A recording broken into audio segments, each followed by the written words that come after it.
최고의 애국지성 세계적인 석학 우리 김동길 박사님을 애국의 함성과 박수로 맞이하시기 바랍니다.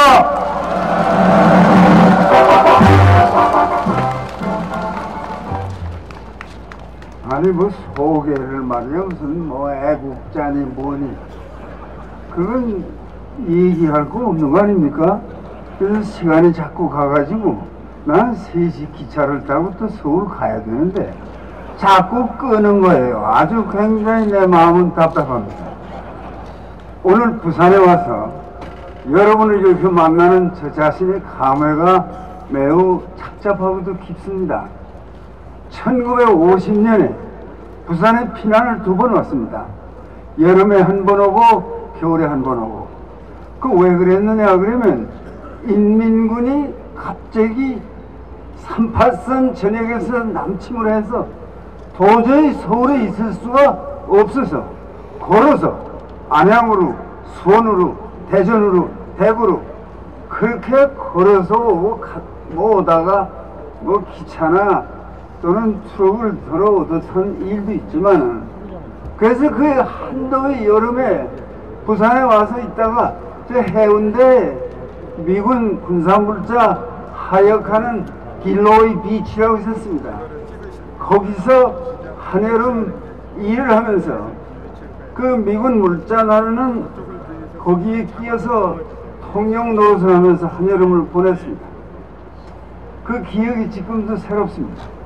또 그것만이 아니고 그해 겨울에는 소위 일사후퇴가 있었는데 일사후퇴 전에 무슨 일이 있었는가 그러면은 되게 들려요. 왜 와서 자꾸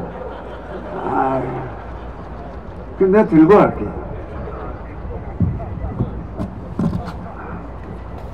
이 사람이 뒤에는 안 들린다고 걱정하는데 들을 만한 얘기는 합니다. 내가 큰 소리로.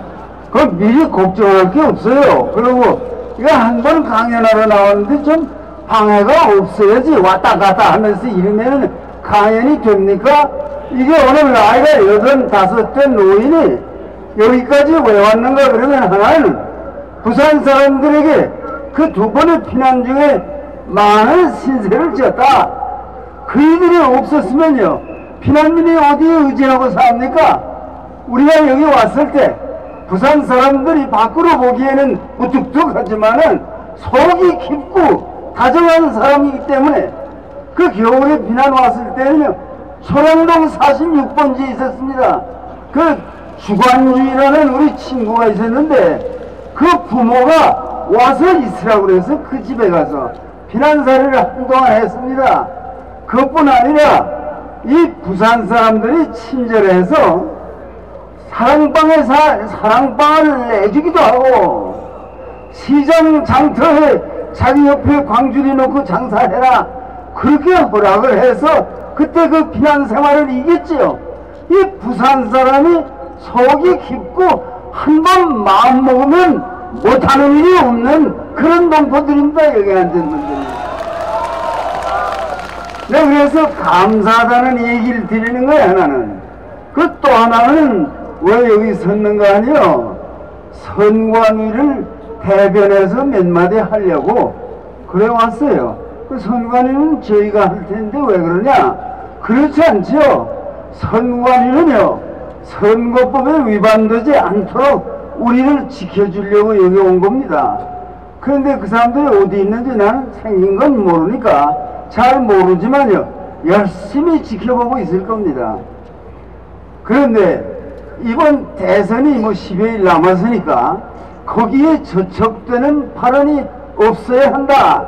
뭐 후보자 이름을 든다든가 뭐 당의 이름을 든다든가 아까 사회연원이가 아슬아슬하게 나가더라고요. 그래 난 걱정스럽더라고요. 왜? 그냥 선관위에서 와 있는데 왜 그렇게 아슬아슬한 얘기를 합니까? 쉬운 얘기만 하지 굉장히 어렵게 얘기를 하더라고요. 그래서 이러는 게 아닌데 내가 선관위를 대변하는 건 왜 하는 거 아니요? 법을 지켜야죠. 선거법도 지켜야죠. 선거에서 상대방을 비방하는 건 잘못이죠. 어떤 여자가 만일에 어떤 다른 후보를 향해서 만일에 당신은 죽어야 돼. 이렇게 말했다면 말이야. 그 용서할 수 없는 거 아닙니까? 죽어야 하기 전에, 아이, 잘 들어요. 이건 깃발 흔들 때가 아니에요. 잘 들어요. 야, 얌전하게 생긴 얼굴을 가진 사람도요, 그때 입을 벌리니까 내 눈에는 앞귀처럼 보이더라고요. 앞귀처럼. 예? 여러분은 무슨 소리인지 몰라서 가만히 있지만 이제 집에 가서 가만히 생각해 보세요. 왜? 선관위에서 나온 사람들에게 마음이 불편하게 하지 않으려고 이런 얘기를 하는 거죠. 아, 나는 이름을 몰라서 못합니까? 나는 뭐 입이 없어서 못합니까? 다 하고 싶지만 선관위가 지키라고 하는 것을 지켜야 선거가 될 거 아닙니까? 또 선관위에서 나온 사람들의 심정을 내가 알아요.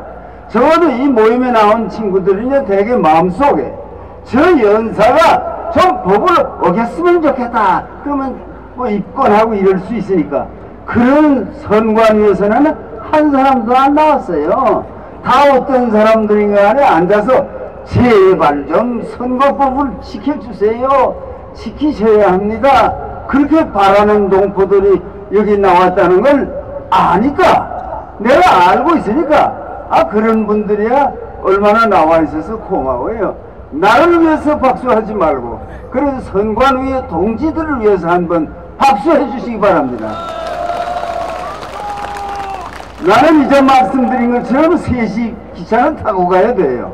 노인이 말이에요, 다니기가 어려워요. 그런데 왜 왔는가 하면은, 나는 어떤 사람들은 저 사람은 우파다, 우익이다, 무슨 보수다. 나는 그게 제일 듣기 싫어요. 내가 무슨 보수입니까? 나는 한평생을요, 진보적인 사상을 가지고 살아왔습니다. 왜 나를 보수라고 그래요? 아니, 물론 우리 집이 지은 지가 40년이 넘어서 몇 해 전에 자꾸 비가 새서 지붕을 다 뜯어 고치고 보수를 했습니다. 그거 했다고 내가 보수입니까? 어? 내가 지켜야 할 것이 무엇인가? 자유민주주의 하나밖에 없어요. 자유민주주의를 지킨 사람이 보수입니까? 그럼 여러분도 다 보수죠. 그러나 그렇게 몰면 안 됩니다. 저희들은 진보한다는 자들이 뭐 하는 자예요? 첫째, 반미. 미국이 잘못된 거 있으면 반대해야죠. 그거 받아들이면 한국인이 아닙니다. 싸울 때까지 싸우고 우리의 자존심을 짓밟으면 미국이고 어떤 나라고 가만둘 수 없습니다. 그러나 미국이 포츠담 ял타의 회의를 통해서 전쟁이 2차 대전이 끝나면 한국은 독립해야 된다, 그런 결정을 내린 게 미국일 뿐 아니라, 그래도 남한에 주둔하면서 그 북쪽으로 소련군이 들어온 거냐, 정말 잘못된 일이었습니다. 왜? 이 극동의 세력을 뻗치기 위해서 이자들이 가만 노리고 있다 끝판에 덤벼들어가지고 북한을 점령한 거예요. 미국도 어쩔 수가 없어서 38선을 긋고 남쪽에 미군이 주둔하고 북쪽에 소련군이 주둔하고 그런 상황이 됐습니다. 그런데 우리는 북에, 나 같은 사람은 북에 살았는데 이 김일성 밑에 살 수가 없더라고요. 그래서 하는 수 없이 나도 탈북을 했습니다. 38선을 넘어왔습니다. 요새 넘어온 사람들 말이 탈북자입니까? 나도 대표적인 탈북자입니다. 북의 사정을 잘 압니다. 저런 도둑놈들이 어디 있느냐? 그래서 내가 월남을 결심하고 왔습니다. 그런데 대한민국에 와서 보니 그래도 미국이 있어서 먹을 것도 갖다 주고 옷도 갖다 주고 그 신세를 많이 졌습니다. 우리가 무슨 일이 있을 때 미국밖에 친구가 없었습니다. 만일에 1905년, 1910년에 오늘 미국과 같은 친한 친구가 우리에게 있었다고 하면 일본 놈에게 먹히지 않았습니다. 친구가 하나도 없이 이러고 있다가 우린 일본 놈에게 당하고 오늘도 계속 우리 자존심 상하는 짓을 일본이 많이 하는 건 사실 아닙니까? 그런데 남쪽에 와서 말이에요, 미국 신세를 많이 지고 자랐습니다. 단위 학교도 미국 사람이 와서 세운 대학에 다녔습니다. 그러니까 오늘 내가 있는 것은 그이들이 희생정신을 가지고 한반도의 모험에서 세운 그 학교를 다니고 오늘 내가 존재하기 때문에 과거에도 신세진 게 많지만요, 오늘 김정일이 김대중이 마치 햇빛 정책이 조국의 안보를 지키는 것 같이 얘기하지만은 내가 보기에 미군이 주둔하고 있다는 사실이 한반도에 전쟁을 일으키지 않는 가장 큰 힘이 된다는 거 여러분 아시죠? 다. 그러면요, 아니 무슨 자꾸 퍼다주고 그래서 햇볕 정책이다. 햇볕 정책이 대한민국을 지킨 게 아니고 우리 우방 미국이 버티고 있고 대한의 군인들이 6.25 때하고 다릅니다. 준비가 다 돼 있어서 건드리기만 해라 죽는다 이러고 있으니까 쳐내려오지 않지요. 그러니까 여러분들이 딴짓을 하는 거예요. 오늘 반미가 조국의 자존심을 세우기 위한 반미가 아니면 북의 김일성, 김정일, 김정은이 반미를 그토록 원하니까 그 반미를 하자 하는 그 속셈을 우리가 모릅니까? 미국 신세를 많이 치고 말 저희 아이들은 미국 유학을 시키는 놈들 중에는 반미로 나와요. 그 아들은 딸은 미국 유학을 시키면서 미국은 반대다. 그런 이중인격들이 어디 있어요? 얘 전부 못된 놈들이에요. 제정신이 아닌 놈들이에요. 그렇게만 알아두세요. 더 심한 욕을 안 하겠지만. 자, 반미지요? 시청 앞에서 미국산 쇠고기 수입 반대 시위를요 100일 동안 했어요. 세상에 그런 나라가 어디 있어요? 아니 대한민국의 대통령은 그 광경을 보고 이럴 수는 없다 이래야 나라가 되는 거지 말이요. 아니 그걸 들으면서 초기에 정치를 몰라서 그런지 모르지만 그도 청년 시절에 그걸 들었는지 모르지요. 그래서 청와대 뒷산에 올라가서 새벽에 이들이 모여서 아침 이슬을 부르는 걸 듣고 이명박 대통령 말 내 마음이 뭉클하는 걸 느꼈다. 그따위 식으로 생각해서 대한민국 어떻게 지킵니까? 그 시가 무슨 시예요? 반미 시예요. 반미. 아니 떠드는 건 내가 떠들 테니까 좀 잠깐만 조용히 계세요. 그 반미라는 거예요. 북이 하라는 걸 하는 겁니다. 친북 그것도 좋아요. 북에 우리 동포 2,300만이 사는데 그이들을 도와야 된다. 그이들과 친하게 지내야 된다. 그거 반대할 사람이 이 중에 한 사람도 없습니다. 그것은요 친북은 그건 뭐냐 그러면 종북으로 가는 길이고 친북 종북 그건 종단이 뭐냐 촉화통일하자 이런 수장 아닙니까? 촉화통일을 한다.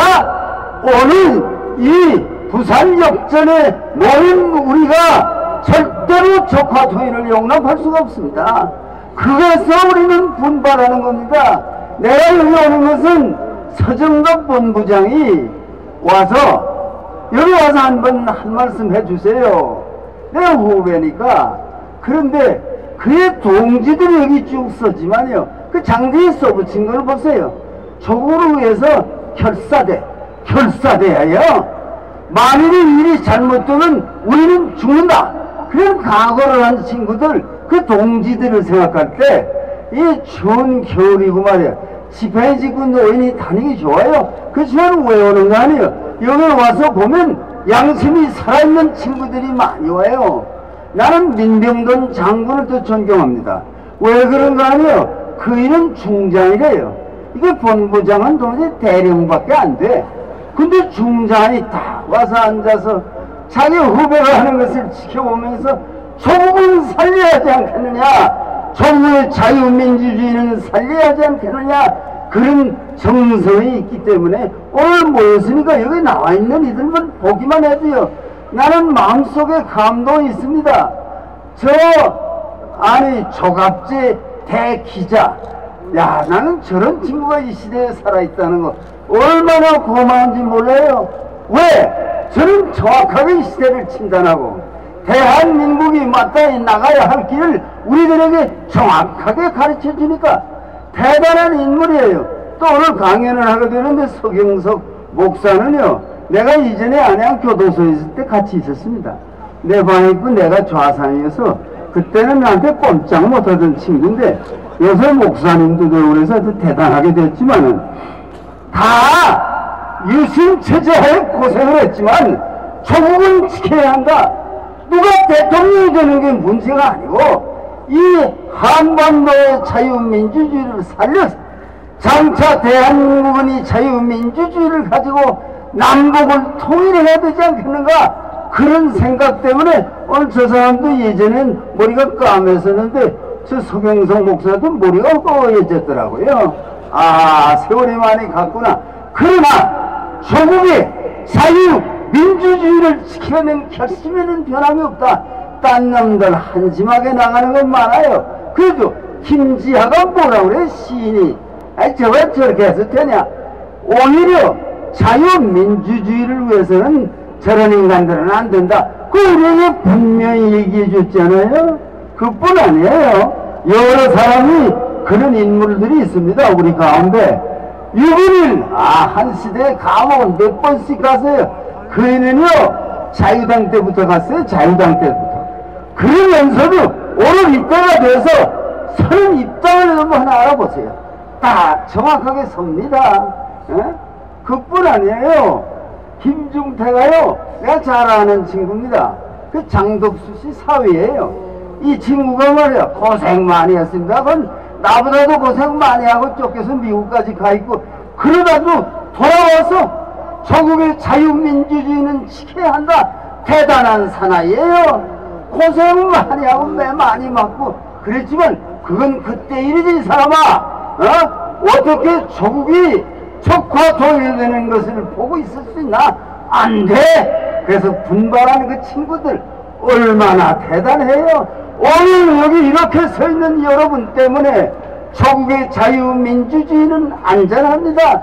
여기 구국 결사대들 때문에 조국의 민주주의는 안전합니다. 이제 통일도 자유민주주의로 하는 거지 적화 통일되는 것을 바라는 정신 나간 놈들이 대한민국 땅에서 왔다 갔다 하지만은 누구라고 이름은 안 걸어요. 왜? 선거법에 걸리니까. 그런 건 안 하지만은 몰라야 다 알죠. 여러분이 다 압니다. 조국이 어떻게 나가야 한다는 걸 다 압니다. 그런 여러분이니까 오늘 만나서 이렇게 모여서 힘을 얻어서 앞으로 향해 나갑시다. 무엇을 위해? 자유민주주의의 큰 깃발을 들고 전진합시다. 그런 모임인 줄 생각하고 이 나이 많은 이 사람은 이만큼만 하고 서울로 돌아가겠습니다. 고맙습니다. 다시 한번 우리 김동준 박사님께 감사와 우리 박수를 보내주시기 바랍니다.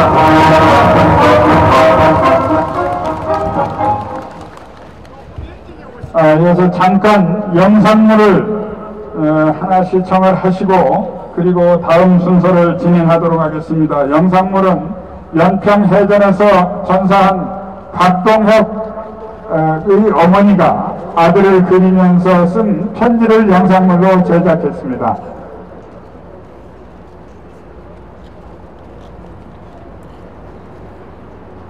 영상물을 보시기 바랍니다.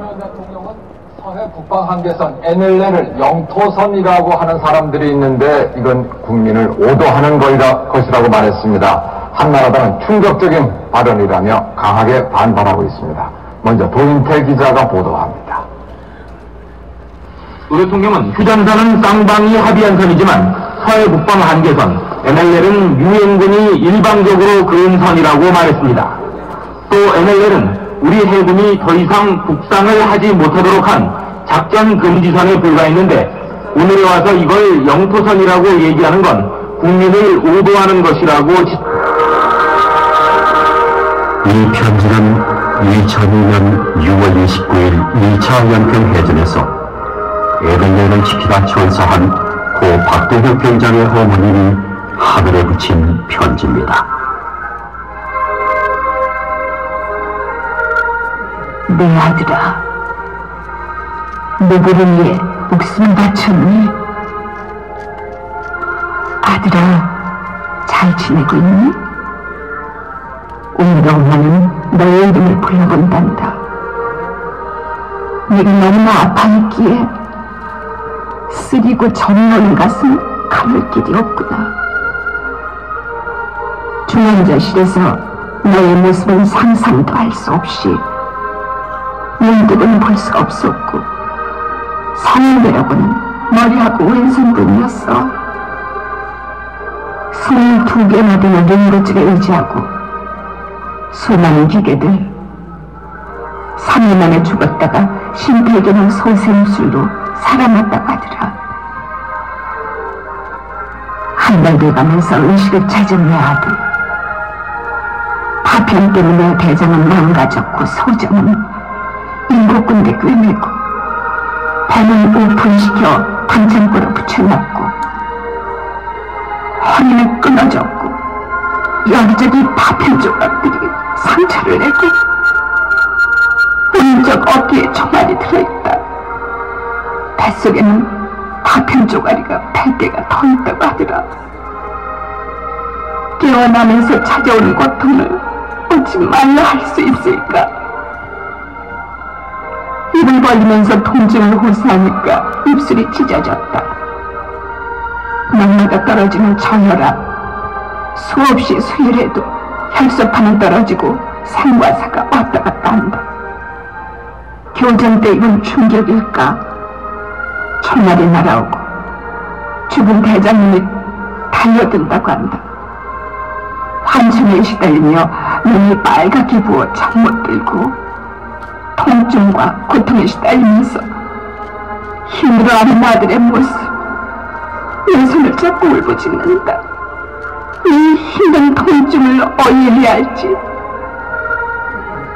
침상에 누워 꼼짝도 못하는 아들, 안쓰럽고 불쌍하고 처참했다. 다리가 없다는 걸 알았는지 왼손으로 엉덩이 쪽을 만지면서 그 느낀다. 엄마! 내 다리가 어디로 갔어? 저리고 아프다. 잠에서 깨어났는데 내 다리가 없어졌다. 이런 현실 속에서 너와 우리 가족은 피눈물을 토했다. 네가 왜 총 맞고 병원에 누워있어야 하냐고 화가 나서 죽을 지경이다. 너는 물만 한 모금 삼켜도 장출혈이 심했다. 밤이 되면 통증이 더 무섭다고 했다. 긴 밤을 꼼짝도 못하고 뜬 눈으로 지새우는 아들.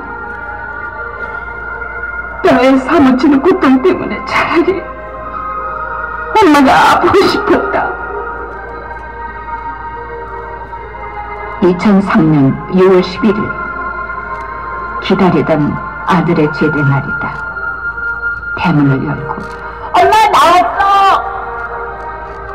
하는 소리가 귀에 들어올 것만 같다. 문도 열어보고 대문 밖에 나가 서성거린다. 북받쳐 오르는 설움에 남편을 붙들고 왜 동영기는 오지 않느냐고 미친 사람처럼 목 놓아버렸다.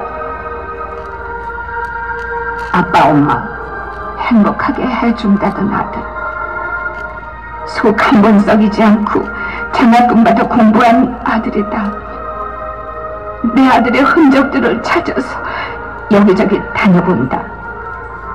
여러 사람들 중에 해군이 보이면 눈이 번쩍인다. 혹시 내 아들이 아닌가 하고 말이다.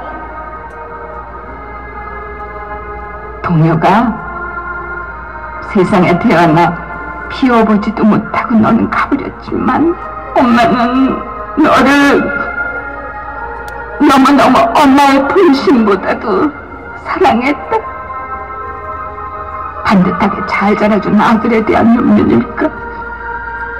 오늘도 내 아들에 대한 그리움으로 하루해가 저문다. 총소리, 전쟁 없는 하늘나라에서 아프지 말고 부디 건강하고 행복하자. 이 글을 엄마가 하늘나라에 붙인다. 사랑하는 내 아들에게로.